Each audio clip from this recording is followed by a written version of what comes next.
Hello, I'm Dango Rose.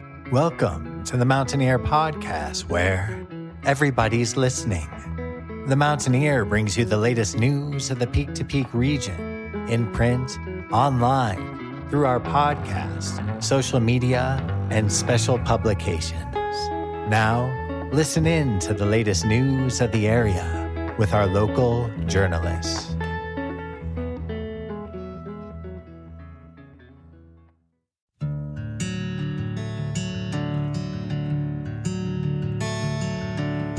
I sent you sunshine from California.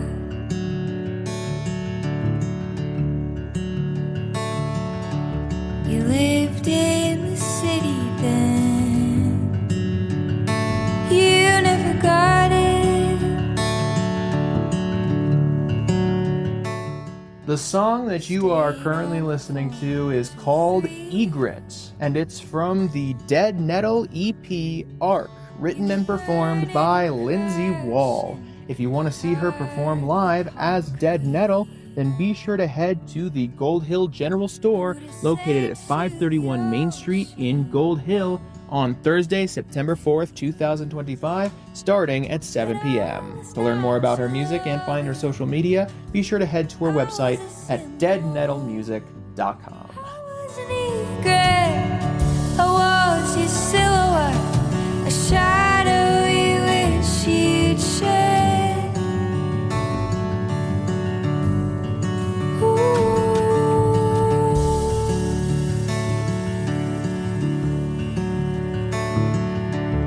Why the hell did he keep on calling? I was sinking alone.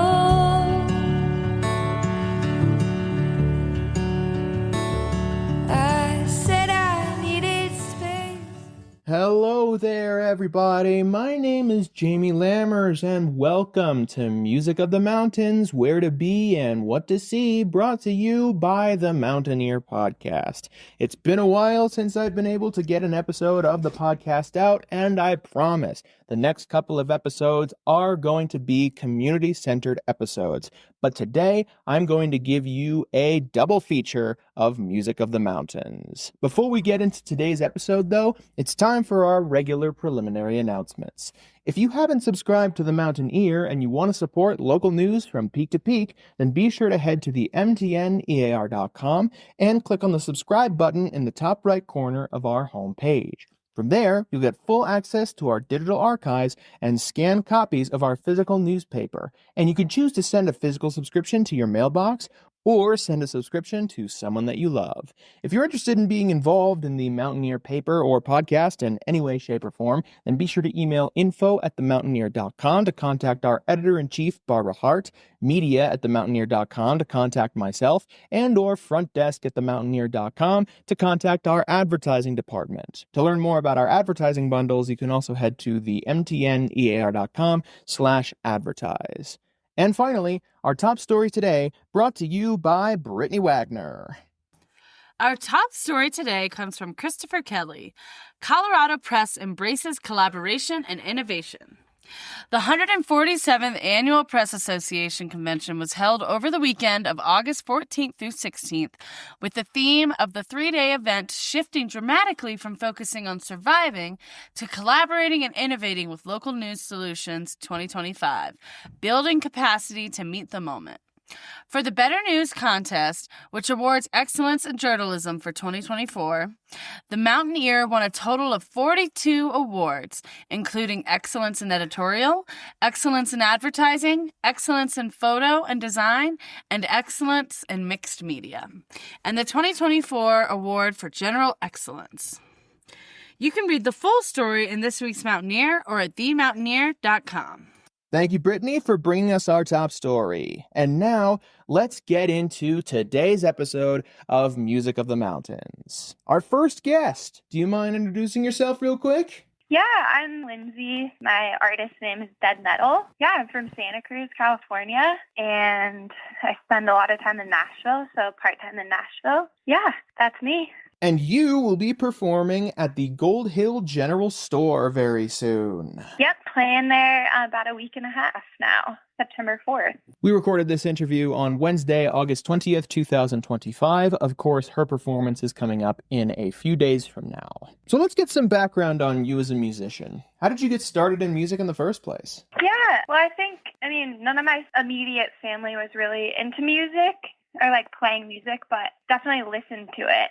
And yeah, I just really gravitated towards it when I was a little kid. And as soon as I saw my first live show, I was like, I need to do that. That just feels really right for me. And so, yeah, as soon as I took the leap when I was maybe like early 20s, I've pretty much just been doing it full time, which I feel really lucky for. It's just my favorite thing in the world, and I can't get enough of it. So yeah, I guess I just developed a passion for it as a kid and have been lucky enough to stick with it and been able to, live my dreams, I feel like. Yeah.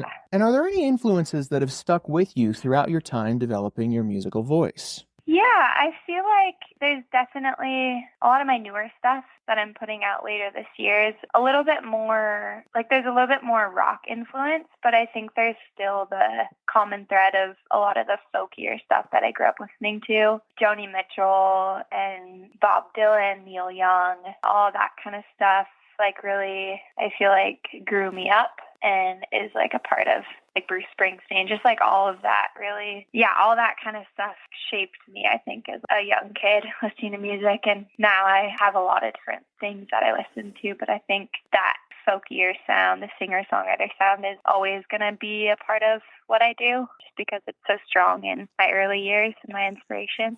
I'm always drawn to artist monikers whenever I look for new artists to feature on Music of the Mountains. So I'm curious, where did Dead Nettle come from?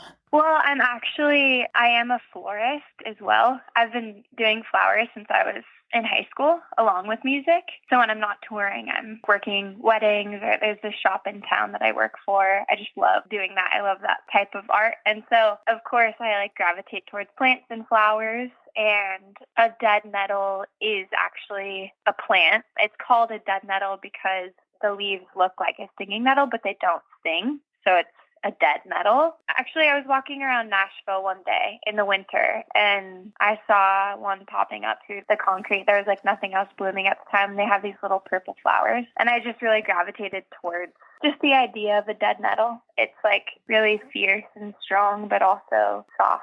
And, I feel like there's a duality in it and a juxtaposition that I just really liked and I felt connected to. So, yeah, I also like that it just kind of sounds like death metal. It's kind of fun. So, yeah, it just felt right. And your delving into professional musicianship is fairly recent. Yeah, I started touring maybe 3 or 4 years ago. How long have you been performing in general? I think I did my first open mic when I was actually traveling in Europe with one of my best friends and trying to figure out what I wanted to do. I think I felt a lot of pressure to not do music just because it was I don't know. No one, my family's supportive now, but I think it was kind of, well, you need to do something that's realistic and you'll actually make money. But yeah, I think I did my first open mic when I was in Europe at 21 or something, and then I just fell in love with it so deeply. And I did some more open mics in town, and that's when I started getting more paid gigs just through doing open mics. And then after a few years, I recorded my first album in Nashville. And then shortly after that, I wanted to start touring. So I made a friend who I started touring with a lot, and we're still great friends. And so, yeah, I guess I started really going for it a few years ago. And before that, started writing my own songs, when I started doing the open mic and stuff like that. Yeah, as soon as I really started to play out, it kind of, I feel like it's gone by really fast. I've just really been enjoying it. And yeah, it's a slow burn, but it's really, really fun to be putting together my own tours and just doing it in a real way now instead of just, dreaming about it in my early 20s. Actually making it happen is just so fun. I'm so excited to come to Colorado and play some shows. And in terms of songwriting, what's kept you coming back to the writing process? And what do you love most about songwriting in general? I think it's just so fun. It's honestly, it's not easy all the time. And I think that's why I like it. I love putting the puzzle together, whether it's over a couple months or I sit down and something happens right away. It's just something I get to always think about and also helps me process life. And yeah, I love it. I think it's so fun. And yeah, like I said, it's also really really hard. So it's fun to like challenge myself. And then it's so fun to create something out of nothing. That's just amazing to me about like any art form. Yeah.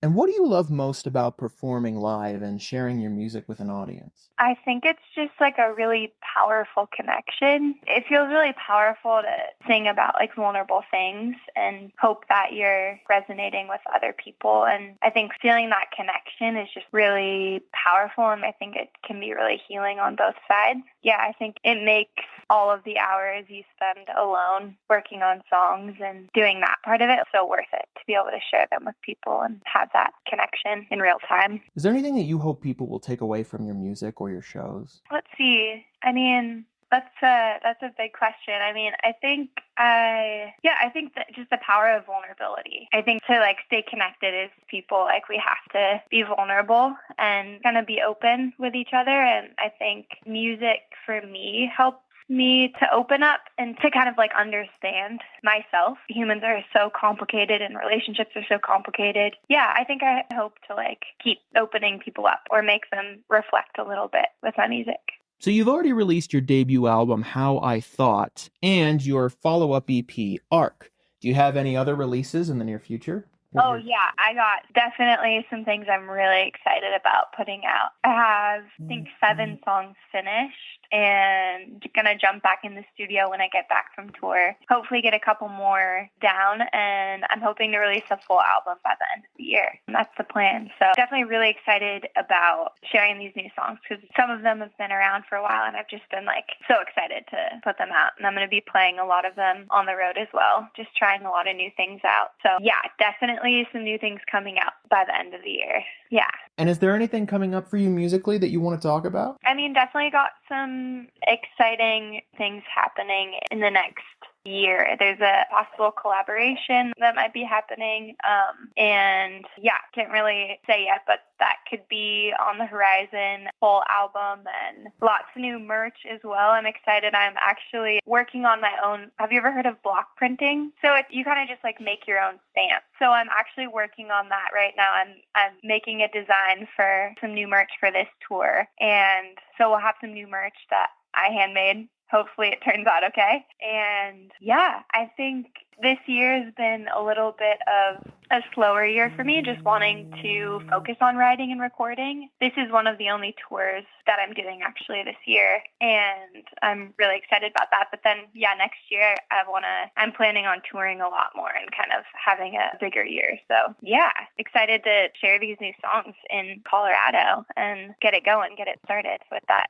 So you're an artist outside of music as well? A little bit. I try to be as like DIY as I can. And actually, I am working with an artist for my future merch for next year, later this year, but she wasn't able to finish a design for the block print design in time. So hence the reason why I'm going to go for it, and we'll see what happens. There might not be any merch if it really turns out bad, but I also have some friends that might be able to help me out. But I only have like a few more days now till I leave. So kind of such a classic artist thing. I think a lot of us tend to procrastinate. So, of course, I'm waiting to the last minute. Well, yeah, I think those are all the big questions that I have on my end. Yeah, check out my music if you're listening and feel like exploring something new. My music is on Spotify and Apple Music and all those things. And all of my info is on my website, deadnettlemusic.com. Yeah, thank you for the little chat. Thank you so much to Lindsey Wall for coming on board and joining us for the podcast. She'll be performing as Dead Nettle at the Gold Hill General Store, located at 531 Main Street in Gold Hill on Thursday, September 4th, 2025, starting at 7 p.m. To learn more about her music and find her social media, be sure to head to her website at deadnettlemusic.com. As I mentioned at the beginning of this episode, we've got a double feature for you today. But before we move on to our next guest, a quick break. This episode of the Mountaineer Podcast is sponsored by Regional Air Quality Council, the Front Range's lead air quality planning organization. RAQC collaborates with state governments, organizations, and individuals to improve air quality and protect Colorado's health and environment through planning, policy development, and program implementation. The RAQC's current priority is ground-level ozone, the Front Range's most pressing air quality issue. For more information, please visit raqc.org to learn more about ground-level ozone, what individuals can do to protect their health, and how to help improve our summer air quality. Please visit simplestepsbetterair.org. You can also sign up for timely text or email alerts on this website to know when it matters most. All right, let's get to our next guest of the episode. Do you mind introducing yourself real quick? Hi, I'm Paul Dyer, but would you like to know more? Okay, hi, I'm Paul Dyer, and I'm a singer, songwriter, and a psychologist, and I help run a farm, and I'm kind of retired, and I'm a management consultant, and most importantly, I'm a husband of 43 years, and the dad of a 33-year-old phenomenal daughter who lives in D.C., and yeah, that's a short version. I recorded this interview almost 7 months ago on February 5th, 2025. At the time, Paul didn't have any upcoming musical gigs, so I wanted to try and lean more in the direction of a mountain folktale story. Now, he has an upcoming musical gig at the Very Nice Brewing Company in Netherlands. Plus, I ended up leaning the original interview more in the direction of music than I realized at the time. So this will be a little bit of a combination. To get started with the interview, how long have you lived in Colorado? When did you first move here? And how long have you been settled in the area? Yeah, so that's a really simple question, but the answer is a little harder. So we've been in and around the Front Range for 35 years, and at times spending as much as a third of our time out here, and owned part of a business in Fort Collins at one time, but we've actually only lived here. Well, we lived here 3 years ago for about a year, checking it out, and we moved here full time about 2 years ago, 2 years and a month ago. And yeah, so we've loved Colorado forever. I remember the first time I was in Colorado, I was 14 years old, and we were on a family vacation in a little motel in Colorado Springs with a little creek running behind it. And I remember thinking that's the most beautiful sound I've ever heard. And yeah, and just fell in love with the mountains and the air and the water. So anyway, that's a long-winded way of saying we've been here full time for a couple of years, but not unfamiliar with this wonderful place. Yeah. So was the big reason you connected to Colorado the environment of the state as a whole? I think so, but not just the environment. You know, it was also my dad died when I was 14 years old in an accident. He worked for the railroad. He was a switchman for the AT&SF, the accident to Topeka and Santa Fe, and was killed in a train accident. And this was the last time that our family really had a meaningful time together, like in a vacation. So I think also it got bonded as if Colorado was part of it, as was Santa Fe, New Mexico, because that was also part of that same vacation. So it became connected to a really happy memory of my family as a kid, as well as a beauty. I mean, I grew up in Oklahoma, which the eastern part of the state's got a few rolling hills. In fact, where Woody Guthrie's from, at Okemah, they got some rolling hills. But the good part of the state is a pancake, it's kind of got its own beauty, but not a lot of diversity, So we were amazed to see the beauty of waterfalls and towering peaks and so forth. It was really pretty special. Now, just before I recorded this solo interview with Paul, I interviewed him and his wife Carol for an impromptu Valentine's Day story.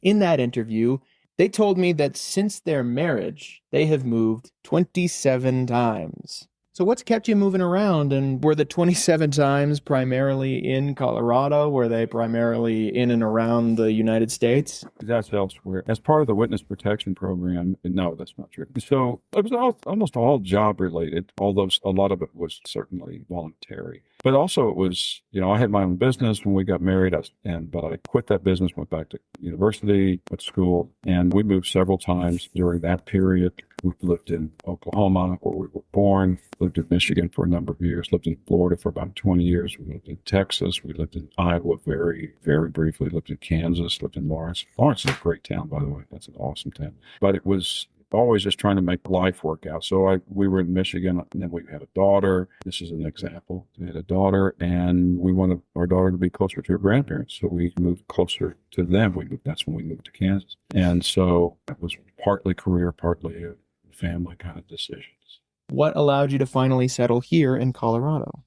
Well, I planned to retire, and now it's a different equation, right? When you want to retire, you say, well, where do you want to live instead of what works necessarily economically. My mom has passed away, and my dad died at an early age. Carol's dad's 92. Her mother's passed away. And all of a sudden, we have more friends here than we have any place in the country because we've been in and around the town so much. We have a lot of friends here. My brother is here. And so the career restriction is no longer an issue. So where do you want to live? And the answer for both of us at this particular time was Colorado. And that's why we came here. Now, I have not quite retired. I've retired twice. Maybe that's another way to say it. I'm still doing a little work with one client. Okay, we're going to go on another brief tangent really quickly before we talk about Paul's music. I mentioned just a bit ago that I interviewed him and his wife, Carol. I want to cut to that interview now. So, Paul and Carol, how did you two meet? So Carol was my parole officer. No, this is not right. So years ago, I was involved in a little church and had about 15 to 20 members. And I was a single fellow. And I thought, where in the world am I like to meet a young lady? So I went to the largest church really in our community. It was in Central Oklahoma at the time. They had about 150 people in their singles group, and she wasn't there. But she was coming home on the weekends. She was going to school at Oklahoma State. She was studying physical therapy, and I saw her, and I said, that's someone I would like to meet. She was beautiful, and I talked to some people that knew her, and they told me about her. And in any event, I couldn't get to her before she'd leave, because she'd leave very quickly, because she was just home for each weekend. I stood between her and the door, and I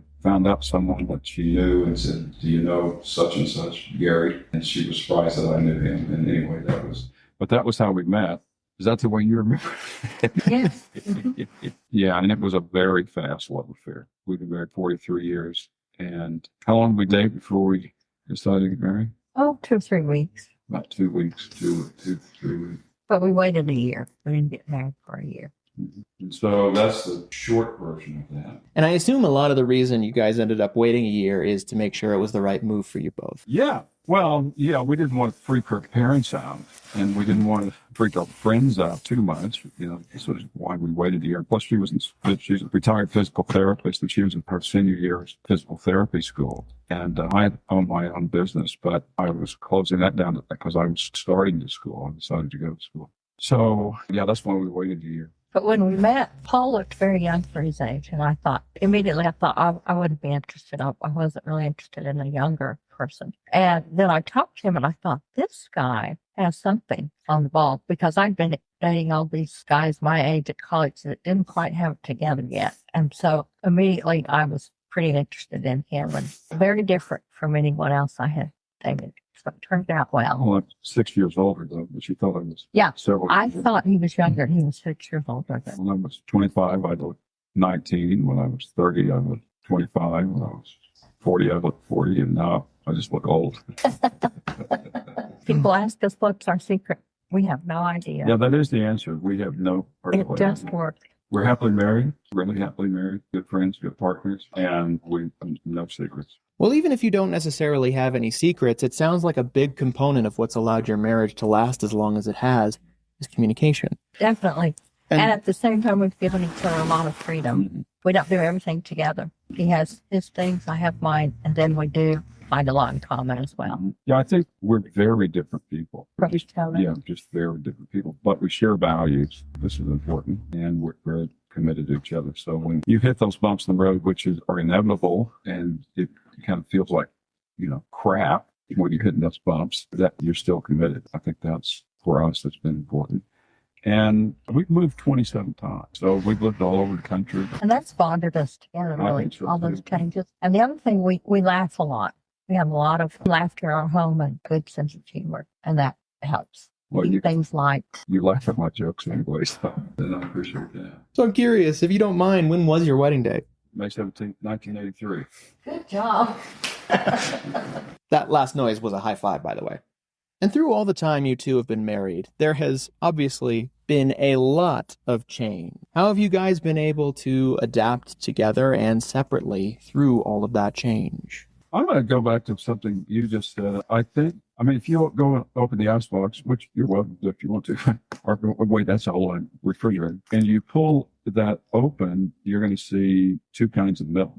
And if you go upstairs and you look, you'll find 2 kinds of toothpaste. And I can give you many other examples, but just whatever you want to do. And we have very high trust for each other. Carol kind of does what she wants to do sometimes. I do what I want to do, and we know we just give each other, like you say, a lot of freedom. I think that I never worry about Carol in any kind of way, except for, if she's late coming home, I worry about her safety. But I mean, I'm never concerned with I know she's saying good things behind my back about me, and I'm doing the same with her. I know she doesn't speak ill of me. So a lot of freedom, do what you want to do, give each other space most of the time. And mutual respect. Mm-hmm.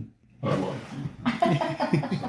Thank you so much for talking to me about your marriage, Paul and Carol. I really appreciate it. Now, let's cut back to Paul and actually talk about his music. So how long have you been interested in music in general? When did that? 1964, I got really interested. But I grew up in a house full of music. My dad was not a musician. He was a really terrific singer. But man, he had music playing all the time. Ella, Nat King Cole, Frank Sinatra, and Tony Bennett. That stuff, and it was great stuff. Not my cup of tea in terms of what I can play or want to play, but it sure gave me a love for music. And then the Beatles happened, and then nothing matters after that. And then I got pretty serious about, I wanted to write. I've always wanted to write. I've written a couple of books and write poetry, and I love to write. And so I've written a lot of technical reports, but I even enjoyed some of that. But when I was 16, 15, I started getting interested in guitar and writing. And at that time, you start finding your own music, which for me was really in what at that time was called country rock. I was a huge Poco fan. I was a Crosby, Stills and Nash fan, Eagles fan, all that kind of stuff. But where I grew up, you can't help but have a heavy, it's like swimming in an aquarium. The water in Oklahoma is country. It's the home of Woody Guthrie, but it's the home of so much country music, Even though it's not exactly what I play, it influences what I play because I feel it, you hear it, you see it, it's sort of everywhere. And so I was in love with what happened when the kind of country rock happened because all of a sudden it wasn't Porter Wagner anymore when it was Crosby, Stills and Nash, and I could relate a lot more to what they were singing about and what they were doing, and their harmonies blew my mind, that was beautiful, but that whole sort of thing. But I love classical music. I love jazz. I like to listen to Miles Davis too, but I can't play what Miles Davis does, and I can't play classical music. So I cannot think of a time when music wasn't important to me in one way or another. Are there any particular musical influences that have stuck out with you through all that time? Mm-hmm. Yeah. So stories are important to me. So most of the time I'm writing something, I'm telling a story. So John Prine's kind of stuff resonated with me. Woody Guthrie stuff, Bob Dylan stuff. And I don't have any formal musical training. And I'd be embarrassed to say that, that I can't read and write music, but neither can any of the Beatles and so forth. So you don't have to be a virtuoso to tell a good story. So I think it was more about what can I do with whatever talent I have and what fits me and what is authentic. And that's what I did. It would be nice I wish I had more range. I have friends who are just wonderful musicians, and it doesn't matter. They can play it. I've got a friend in Oklahoma. His name's Chris Hicks. He toured with Reba McEntire for years, but he was also a studio musician in Nashville. He was the number one sax call. He was like the number 4 or 5 guitar. Well, that Chris can play. First time we booked, he was 16 years old. First time we played in the club. And that guy has got like 5 jazz records out, right? But he can play 1940s jazz. He can play fusion jazz, but he can also play reggae. He can play country. I can't do that. I just can't. It'd be kind of cool if I could. But Chris doesn't tell as good a story as I do. So in 2020, Paul released his debut album, Travel In.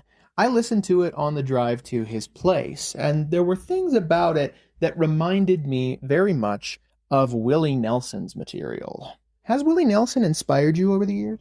Yes, to some degree. Redheaded Stranger did. That record is pretty special. It's special because Willie tried to make a living in Nashville and made one as a writer. Patsy Cline cut some of his records and so on. But he didn't want to do it that way, right? So he moved to Austin and got that whole thing started down there, that whole Jerry Jeff Walker and Ray Wiley Hubbard and all that stuff. But Redheaded Stranger, when it came out, all of a sudden is sort of a fusion of country and folk, and that inspired me, what he was doing there. And his writing, he's a brilliant writer, but not like James Taylor did.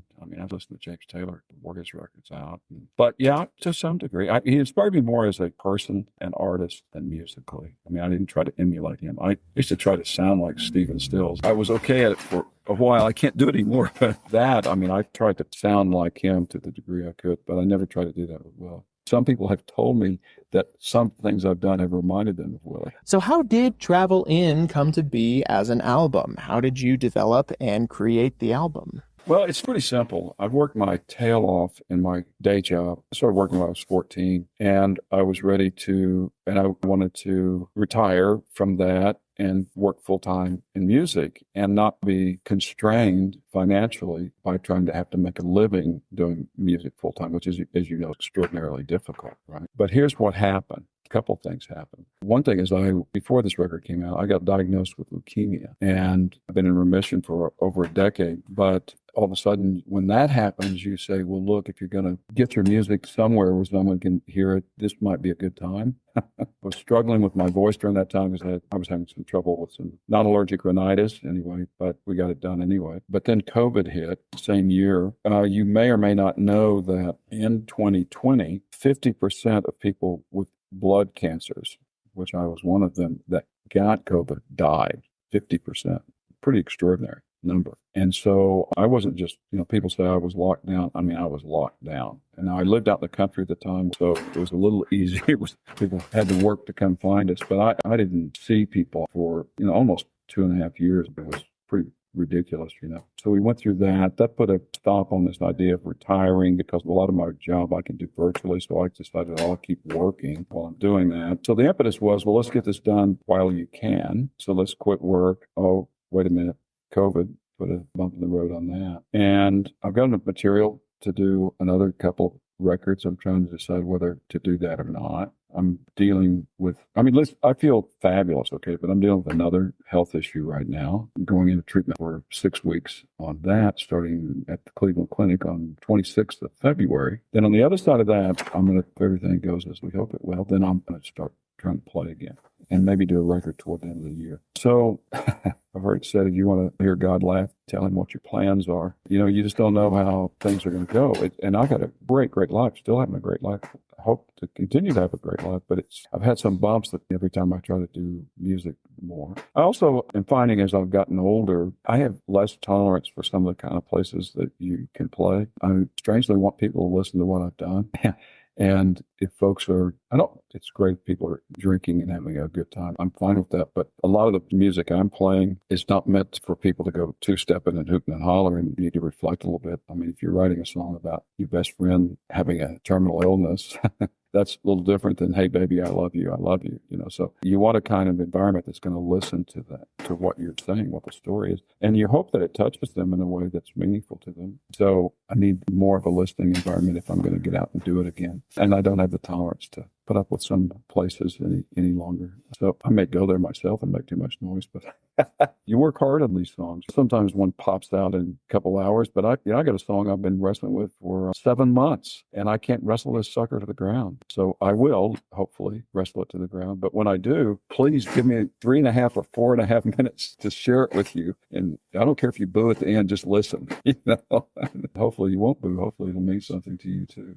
So in terms of the songs themselves, when were they all written? Did you write them for the album? Were they written over the course of many years? All of these were written within a couple of years of when this record came out, except for Last Night. And Last Night is interesting. That's a song I wrote about 116 years ago. I wrote that song many, many years ago. And I actually wrote that song in about 30 minutes. And I wrote it, frankly, as a joke. I wanted to sort of take, not as well as Steve Goodman, he also did this, but his song was better, but all the kind of cliches and stuff that I'd heard in country music growing up, and I just kind of popped it out. Okay. Well, it turns out, and I was working with a band at the time, people loved the song. And it was like, really? And even to this day, if I go back around people that knew that band or knew me at that time, and I sit down and I start to play something, within 5 minutes or so, someone's going to say, play Last Night. It's kind of like yelling out I don't know any of it. But that song's very, very old.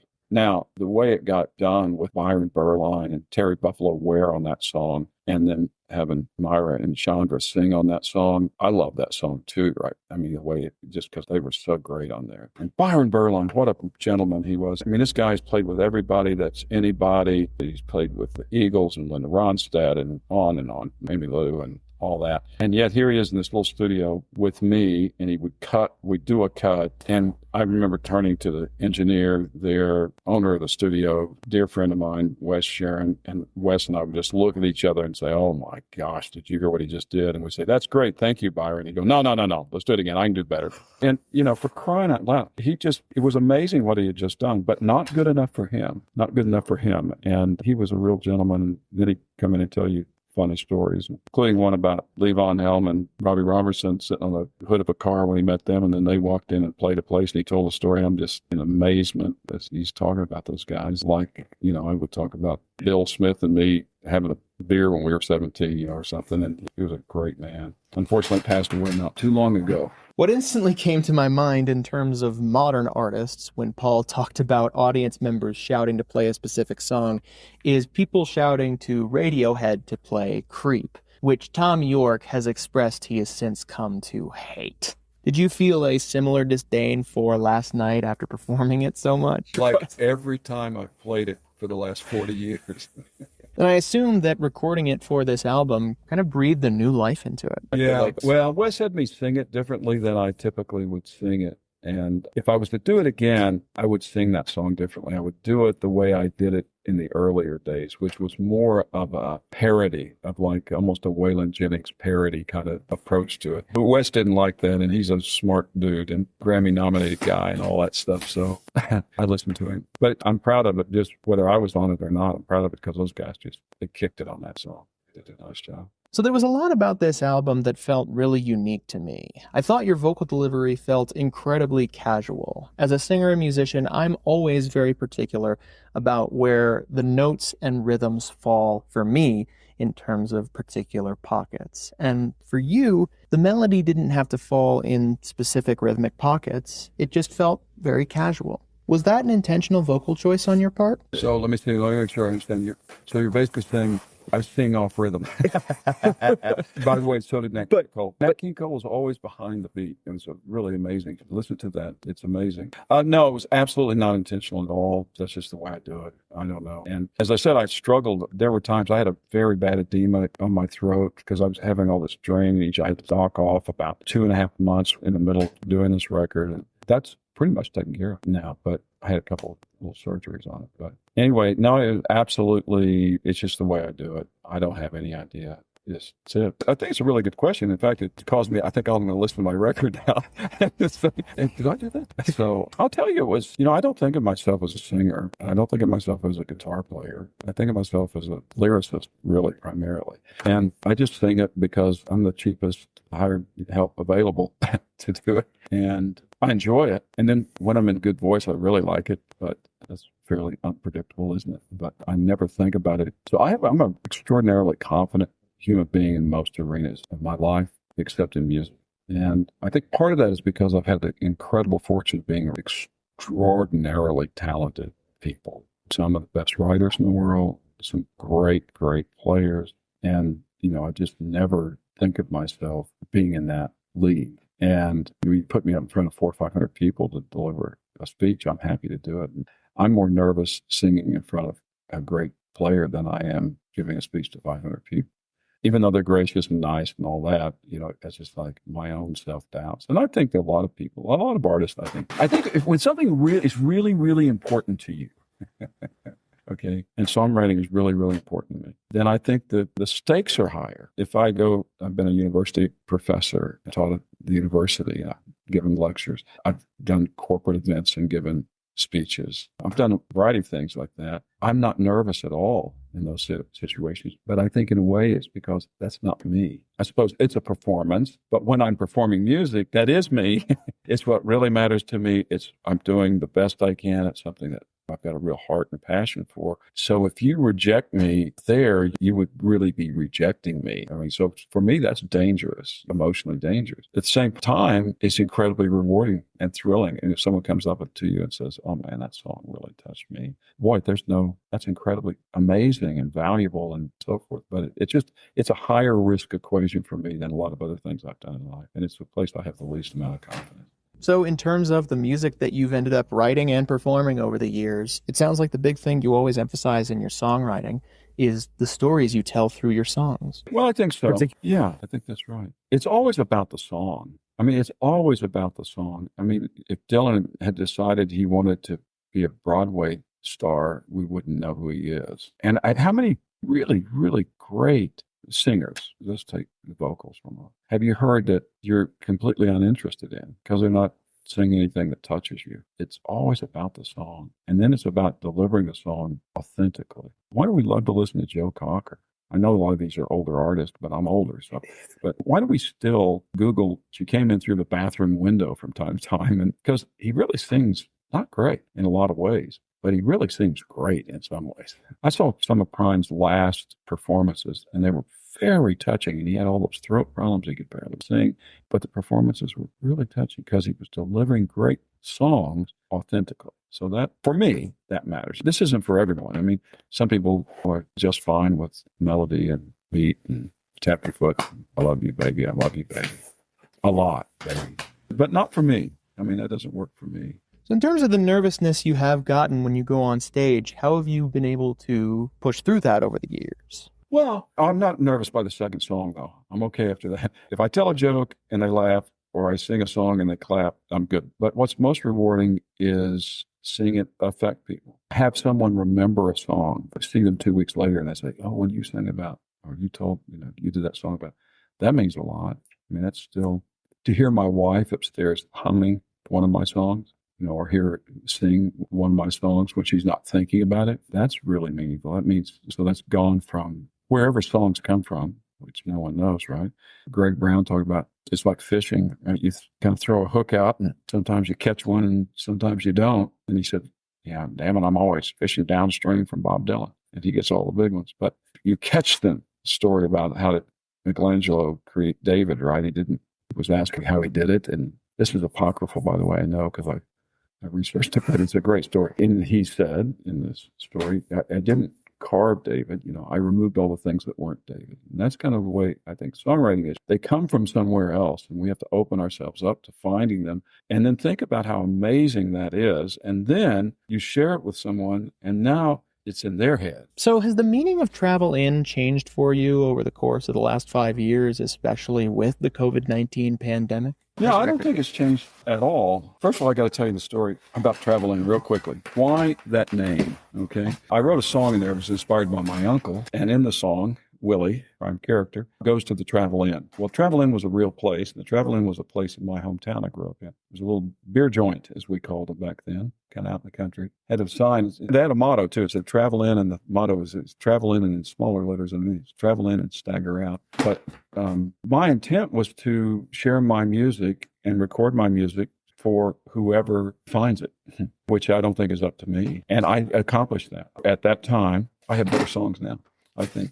But at that time, that's what I wanted to do. I think I did it within the context of my abilities at that time as well as I could do it. But I don't think, I had no expectations beyond do it as well as you can, share it with whoever might come across it, and live happily ever after. So, I'm not the author of history.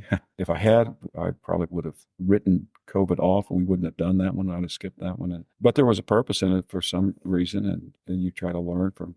I'm not a Buddhist, but there's a Buddhist saying that when you encounter those kinds of things, what is this trying to teach me? And that's a good question to ask about COVID and that record coming out when it did and so forth. And I think it taught me to just let happen with what's going to happen with that music. So you listen to it today. I'm happy about that on the drive here. So I'm tickled with that. So it's someone else has found it. That's great. And is there anything in general that you hope people will take away from the music you perform, or just your efforts as a community member? Yeah. Well, I know what I want to say. I want to try to figure out how to say it in a way that makes sense. I hope it affects them, and I hope it helps them connect with themselves better and with others better. But that will be different in each listener.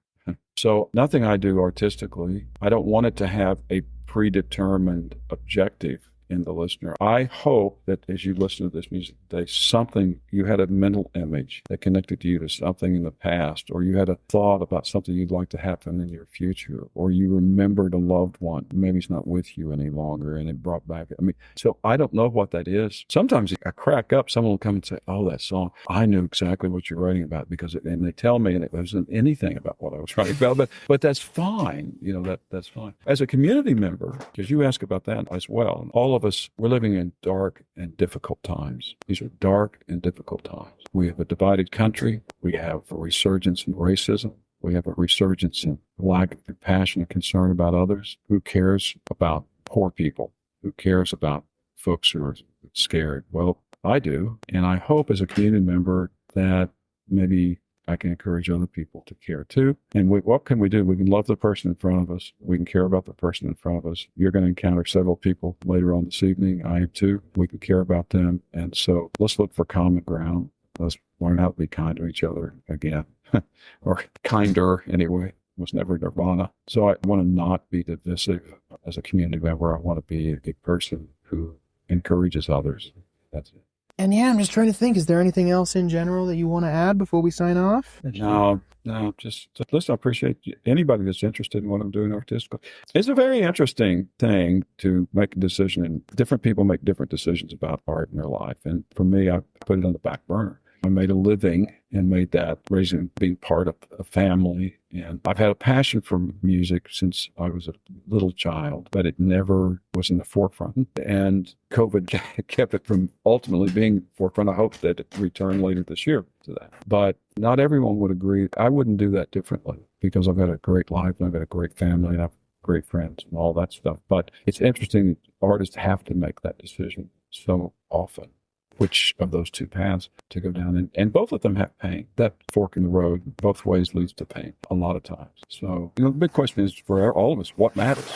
What matters to you? It's an everyday thing? It's an everyday thing.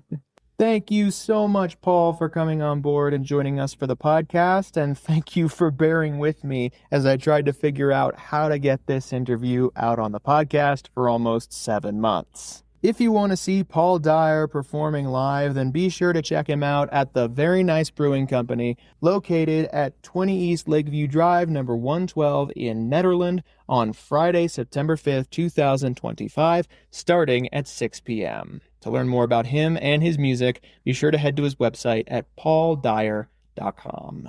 Thank you so much, everybody, for listening to this double feature of Music of the Mountains, Where to Be and What to See, brought to you by the Mountaineer Podcast. I'll be back very soon with community-centered episodes of the Mountaineer Podcast. In the meantime, if you want to share this episode or others around with whoever you see fit, then be sure to head to the mtnear.com and scroll near to the bottom of our homepage, or head to our podcast's main hub at the mtnearpodcast.buzzsprout.com for a full archive of all of our episodes. If you're interested in being involved in the paper or the podcast in any way, shape, or form, then be sure to reach out to media@themountaineer.com, info@themountaineer.com, and or front desk at themountaineer.com, and we'll get something sorted for you.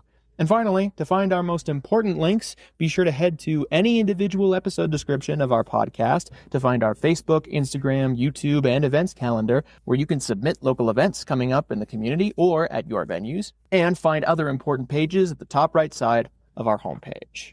I will see you guys next time. Have a great rest of your day.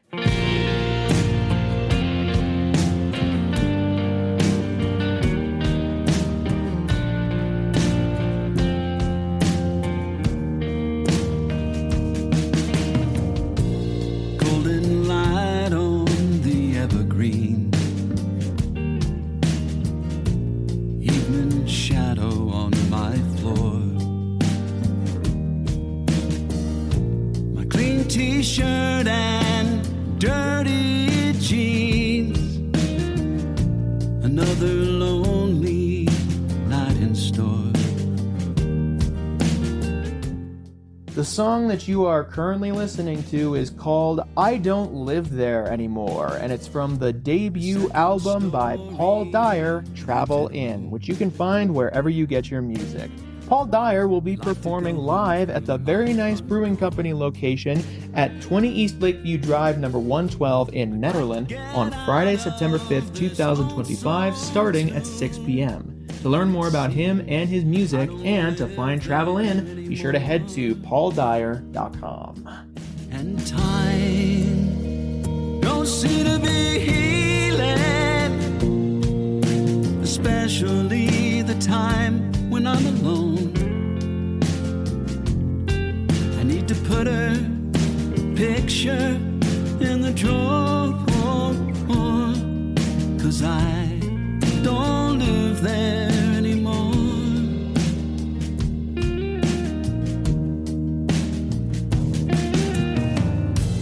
Yellow paper, black pen. The folks downstairs are talking so damn loud. I'm trying to write a song again, but it's hard alone here in this crowd. And time. And that's it for our show. Subscribe online to get more access to more news, weekly updates to our community calendar, and a link to our YouTube channel by visiting themountaineer.com. Be sure to use the coupon code PODCAST when subscribing for a 10% discount, only available to our listeners. If you are in the local Peak to Peak area, be sure to pick up a print edition of The Mountaineer at a local business. I'm Dango Rose. Thank you for listening.